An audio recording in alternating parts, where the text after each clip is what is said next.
Let's take a couple of moments and we'll check out the camera settings on Pioneer's AVH-X4800BS.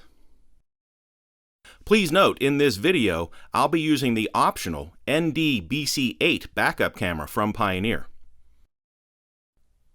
So I want to switch on the camera, so I'm going to touch my home button here and go to my AV sources.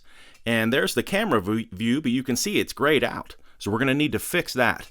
So let's touch the gears, and we're going to scroll down until we find camera settings and switch on camera settings. And here you can see we have backup camera, but it is switched off.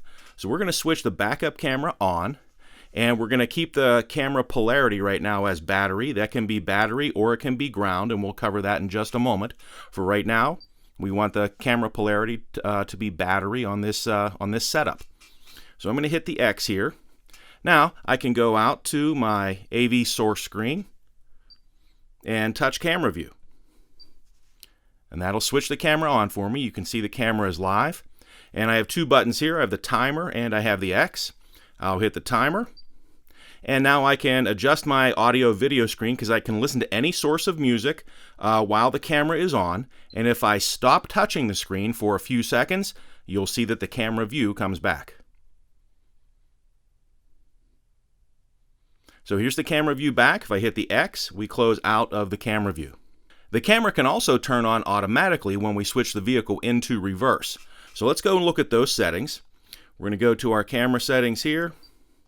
And camera polarity, this is for switching the camera automatically. When you switch the vehicle into reverse, it can be set up as battery or it can be set up as ground. For the individual installation for your vehicle, try both of these and find the one that works correctly. In this particular demonstration, we're going to use the battery setup. Now when I simulate putting the vehicle into reverse, the camera automatically switches on at any time. I can close that by touching the X, but when I put the vehicle in drive again, the camera will automatically shut itself off. Now let's make some adjustments to the picture on the camera. So let's touch the gears here, and we want to go to the toolbox, and we're going to scroll down until we find picture adjustment. But you'll see picture adjustment here is grayed out. So I need to engage the parking brake. When I engage the parking brake, picture adjustment is now available. And right now I'm looking at the audio video screen, and I can adjust the brightness, the contrast, the dimmer.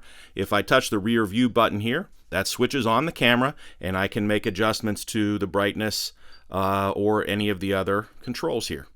Once I'm done making those adjustments, I can hit the X to escape.